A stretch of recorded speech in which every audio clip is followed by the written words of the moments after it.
Oke, selamat malam Pak Yudis dan Pak Galuh. Kali ini perkenalkan saya Victor Furtasana NIM 135233033. Pada video kali ini saya akan menjelaskan analisis keamanan saya terhadap Blitz.js, yaitu full stack web framework berbasis Next.js yang menggunakan pendekatan Zero API. Oke, jadi langsung aja. Sebelum itu, pendahuluan. Jadi Blitz.js itu apa sih? Nah, Blitz.js ini full stack web framework berbasis Next.js dirancang untuk menyederhanakan pengembangan aplikasi web dengan pendekatan Zero API. Di sini dipakai repository utamanya itu di sini, GitHub Blitz.js. Terus saya juga ada fork repo-nya buat ngelakuin analisis, security analysis-nya. Nah, terus untuk historinya seperti ini dibuat. Terus fitur utamanya itu ada full stack application structure, support, terus ada Zero API RPC, authentication, code generation, dan lain-lain.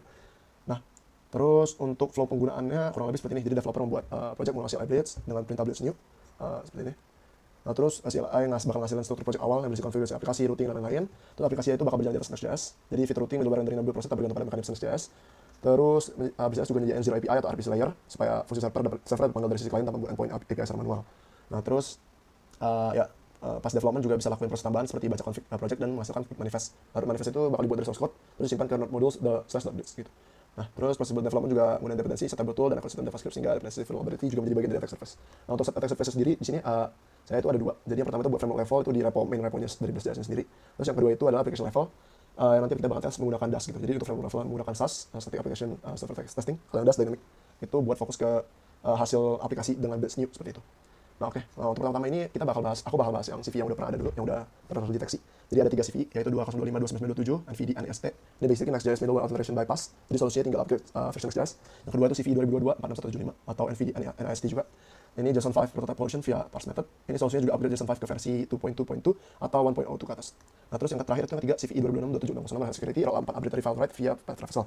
Ini solusinya juga upgrade rollup ke versi yang terbaru. Nah, jadi langkah-langkahnya itu pertama-tama fork repository Blitz-nya.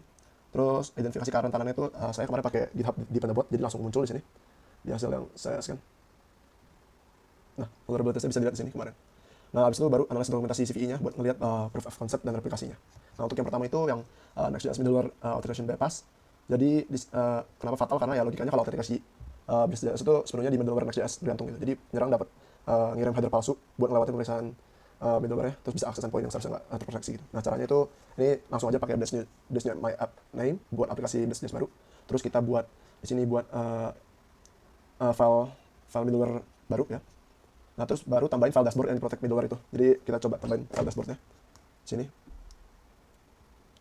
Harusnya karena dia ini di protect middleware harusnya nggak bisa. Nah, cuman pas kita jalanin, jangan lupa di jalannya juga mesti pakai version Next 14.2.24 sesuai CVE-nya. Nah, bakal muncul tampilan pertama default app dari Blitz. Nah, terus pas kita akses dashboard hasilnya pasti nggak bisa karena redirection di sini, temporary redirect 307. Nah, tapi kalau kita pakai kirim request pakai X middleware sub request, itu hasilnya bakal successful gitu. 200 oke. Jadi di sinilah letak vulnerability-nya. Jadi sebenarnya header X middleware sub request itu dipakai buat masuk dalam panggilan middleware supaya nggak infinite loop gitu. Nah, karena versi rentan ini itu nggak ngevalidate apakah itu tersebut berasal dari process.js atau dari request eksternal. Jadi penyerang dapat sedang sengaja taruh header ini biar bisa ngelabel sistem. Nah, terus buat yang CV yang kedua, kenapa fatal itu bisa karena dengan prototype pollution JSON 5 ini bisa terjadi ya denial of service, elevation of privilege, sama remote code execution gitu. Nah, lalu replikasinya kurang lebih seperti ini. Jadi npm init terus npm install JSON 5 version yang vulnerability ini yang dipakai juga di Blitz.js. Nah, terus baru buat file exploit.js di sini. Jadi nge-simulate Blitz itu nerima input JSON 5 dari pengguna gitu. Kurang lebih seperti ini. Skenario satunya itu request normal, user biasa. Skenario keduanya itu serang eksplisit bakal terblokir sama security check. Nah, yang ketiga baru via proto bypass security check gitu. Nah, baru dijalanin hasilnya itu nih ada skenario 2, skenario 3-nya. Di 3 ini kelihatan gitu kalau misalnya jebol. Jadi security check let as admin terus ngebarin false. Berarti pemeriksaannya berhasil dilewati. Akibatnya operasi dijalani sebagai admin padahal pengguna tidak memiliki privilege tersebut. Nah, terus untuk CVE yang ketiga itu rollup 4 arbitrary file write via path traversal. Jadi basically vulnerability ini karena fungsi sanitasi nama file, sanitas file name itu menggunakan regex yang tidak mencakup karakter titik dan garis miring. Jadi sequence traversal titik garis miring itu nggak disaring. Nah, terus ini kenapa fatal? Itu karena dapat kontrol file name, outputnya itu pada prosedur rollup, misalnya melalui nama chunk atau modul yang diinjek. Jadi bisa menyebabkan penulisan file ke lokasi sembarang di sistem. Jadi kayak ini file configure system, file startup atau hal lainnya gitu. Nah, ini buat aplikasinya kita buat folder baru, terus init, npm init, terus install rollup di version yang vulnerability 4.58. Terus buat file POC vulnerable app.js yang replicate mekanisme sanitasi rollup yang bisa code di bawah di sini code-nya. Jadi masalah itu di sini nih. Nah, terus buat file exploit.py untuk otomasi serangan. Nah, terus kalau dijalanin hasilnya bakal seperti ini. Ada dua skenario. Skenario normal tuh nama file bundle terus ke yang seharusnya itu misalnya ada /poc, /this, /bundle.js yang merupakan perilaku normal. Terus yang kedua nyisipin path traversal ./powered by roll.js gitu. Nah, kelihatan di sini tidak nge-validate inputnya. Jadi filenya ditulis ke ini dan path tersebut satu level dari directory disk yang seharusnya menjadi batas penulisan gitu. Jadi kelihatan di sini sukses file escape this folder bahwa confirm bahwa penyerang itu berhasil nulis file di luar directory. Nah, sekarang masuk ke bagian eksplorasi dan temuan dua kerentanan baru.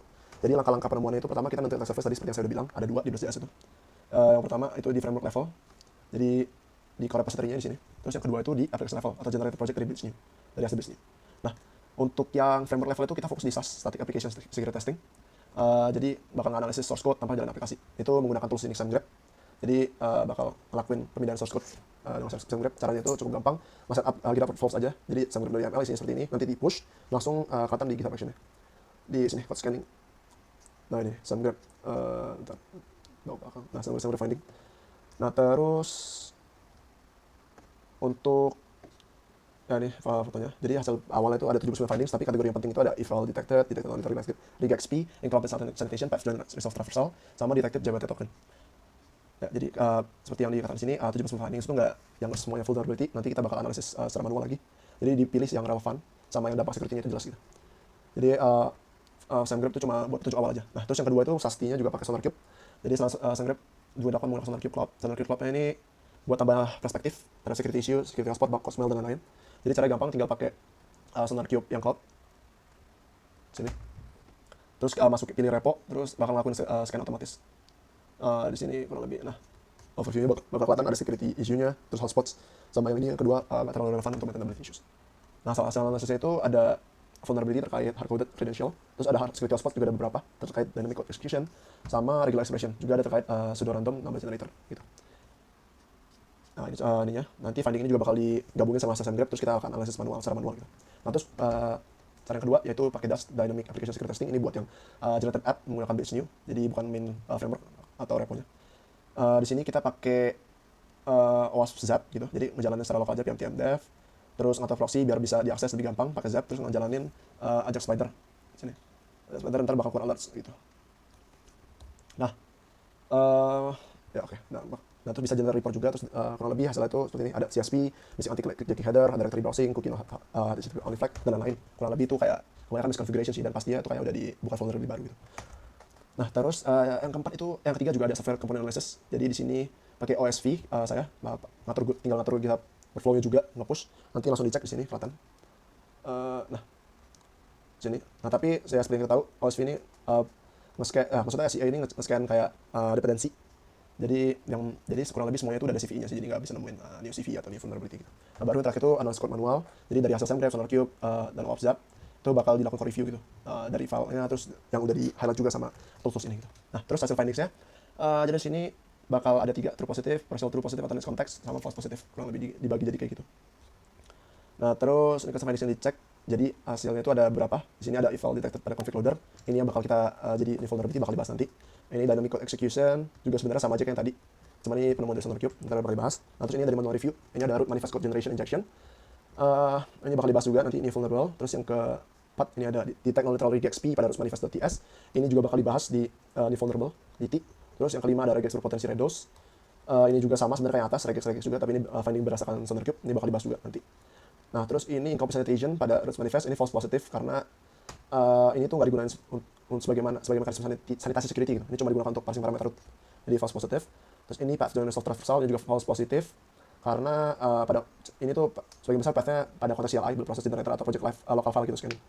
Jadi nggak ditemuin bukti kalau attacker bisa dari request runtime itu bisa kontrol dengan path tersebut. Nah, terus ini hardcoded JWT token false positive juga karena ini cuma test picture aja, bukan real. Terus hardcoded fallback password pada sampel, ini udah dites juga. Jadi pada sampel atau demo app di toolkit app di dalam repository-nya itu emang benar. Tapi kalau di generated new app pakai bridge new itu enggak, karena ternyata ada handle-nya udah otomatis dibuat gitu. Jadi false positive di situ. Karena sampel demo itu nggak guna apa gitu. Nah, ini langkah-langkah pengujiannya kurang lebih saya skip karena keterbatasan waktu. Terus ini penggunaan math random dari SonarCube, penemuannya emang nggak aman, tapi sebenarnya nggak digunakan buat security sensitive seperti token dan lain-lain. Jadi mayoritas buat data dummy dan demo dan touch utility gitu, jadi false positive gitu kan. Terus unsafe format string ini juga false positive karena ini string input, karena kodenya nggak gunain string input sebagai format string utama dengan sensitif gitu. Jadi nggak ditemuin penggunaan untuk command execution, file access security atau lain-lainnya. Jadi dampak terburuknya itu cuma manipulasi tampilan log CLI. Jadi false positive. Terus ini ya penemuan dari Zap kurang lebih bener ada valid configuration weakness tapi bukan vulnerability baru, jadi kayak cuma CSP header not set, missing anti click checking header, jadi solusinya tinggal ditambahin aja gitu. Terus directory browsing ini false positive karena hilang pas di production mode. Ini juga cookie not set, ini hilang pas di production mode. Ini informational disclosure ini valid tapi cuma ngungkap framework yang digunakan, jadi nggak terlalu penting. Terus X content type option header missing ini valid configuration weakness juga tapi bukan new vulnerability. Terus information disclosure ini ada 2 tapi false positive karena ini salah, jadi ini tuh cuma komen biasa tapi pokoknya karena something pattern yang dianggap zap itu vulnerability, jadi dianggap vulnerability. Nah, sekarang untuk kedua kerentan barunya sebenarnya ada 3 di sini ditemuin. Yang pertama itu root manifest code generation injection. Jadi ditemuin pada file root manifest, lebih tepatnya itu bagian sini. Nah, di bagian implementation lines gitu.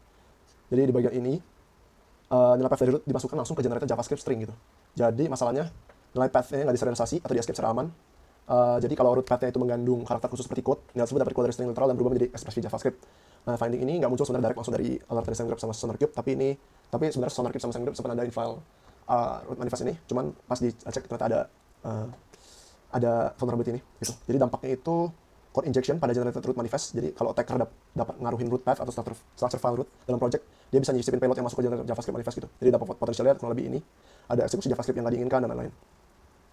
Nah, terus untuk proof of concept-nya kurang lebih seperti ini. Masuk ke folder aplikasi, as a bridge, terus ngebuat root yang ngandung payload JavaScript, terus tinggal di run, terus buat trigger POC, nanti pas di book access gitu, trigger POC-nya bakal executed gitu, kurang lebih. Nah, jadi akar masalahnya itu ya karena ada file generate manifest gitu. Jadi kalau rentan, ntar path-nya langsung masuk ke sini, karena escape tanda petik, jadi belakangnya itu executed. Nah, cara perbaikannya itu pakai serialized path, terus baru path dynamic dipakai dari situ. Terus yang kedua itu unsafe dynamic code execution via melalui eval next config.js. Jadi ngebaca file next config.js pakai string, lalu eksekusi langsung pakai eval gitu. Terdapat pada kode ini, terus evalnya itu berbahaya karena isi file konfigurasi itu bisa dieksekusi secara langsung gitu. Jadi dampaknya kalau attacker dapat kontrol next config.js, maka attacker bisa eksekusi JavaScript arbitrary saat baca konfigurasi. Terus potensial dampaknya itu ada di sini. Kayak bisa arbitrary JavaScript execution dan lain-lain. Nah, proof of concept seperti ini, saya nggak demoin karena terbatas waktu. Tinggal masuk ke repo-nya Blitz, terus ngebuat sebuah script yang nge-simulate tadi eval next config ya. Di sini. Nah, eval next config sebenarnya di sini dari eval. Nah, oke, const next config bla bla bla.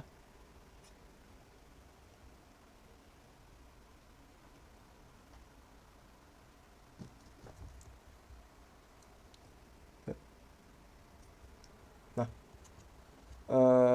oke, jadi tinggal dijalanin, habis itu nanti bakal expect outputnya seperti ini. Jadi interpretasinya itu kalau before itu kan null, jadi marker belum ada fungsi config dijalankan. Nah, pas udah ini return config-nya, fungsinya itu balikin konfigurasi base dari file ini, tapi after it, jadi payload di dalam config itu berhasil dieksekusi, jadi executed tuh, kelihatan gitu. Jadi cara perbaikannya jangan gunain raw eval, tapi bisa pakai ini seperti ini. Jadi bikin dulu next config path apa, terus modulnya apa, baru jadi ngelakuin validasi gitu, hasil validasi menggunakan skema. Seperti itu sih. Nah, terus yang ketiga ini dynamic regular expression injection atau ada page extension. Kurang lebih seperti ini. Jadi ada 2 function di tanda SameGraph, strip extension sama build page extension. Jadi ada potensi regex, ada regular expression injection gitu. Nah, dampaknya kalau attacker tahu project author dapat mengontrol, pokoknya attacker bisa mengontrol page extension itu regexnya bisa dimanipulasi gitu. Jadi reject injection, terus bisa logic bypass dan lain-lain. Terus proof of concept-nya seperti ini. Jadi ada 3 regex injection untuk strip extension. Ini kelihatan di sini. Karakter seperti ini tuh bisa diberlakukan sebagai karakter regex, bukan sebagai karakter literal gitu. Terus file matching pada build page extension regex, outputnya seperti ini. Regex injection bisa ngubah file apa aja, jadi kelihatan di sini. Terus sama potensi redos juga dicek di sini. Kelihatan memang ada secara teknis, tapi kalau buat vulnerability final itu perlu dibuktiin kalau attacker itu bisa kontrol page extension, karena di sini kan belum tahu page extension bisa kontrol apa. Jadi cara perbaikannya hindari gitu new reg XP. Jadi gunakan ensuite terus validasi page extension agar berisi karakter yang aman aja. Gitu sih. Nah, terus ya jadi kesimpulannya kurang lebih tools saya itu nggak bantu banget buat mencari vulnerability, karena itu kayak gate awal buat nemuin tanda-tanda vulnerability di source code maupun di aplikasi yang menggunakan DAS gitu. Jadi saran-sarannya ya ini untuk yang CV yang udah ada, upgrade dependency, terus juga jangan gunakan raw eval, terus hindari unsafe code generation kayak JSON string fight yang untuk masukin data ke generated JavaScript gitu, terus validasi input, terus juga lakukan escaping terhadap input dalam dynamic reg XP, terus ya udah mastiin sampel atau demo itu nggak ngandung default credential. Itu sih. Terima kasih.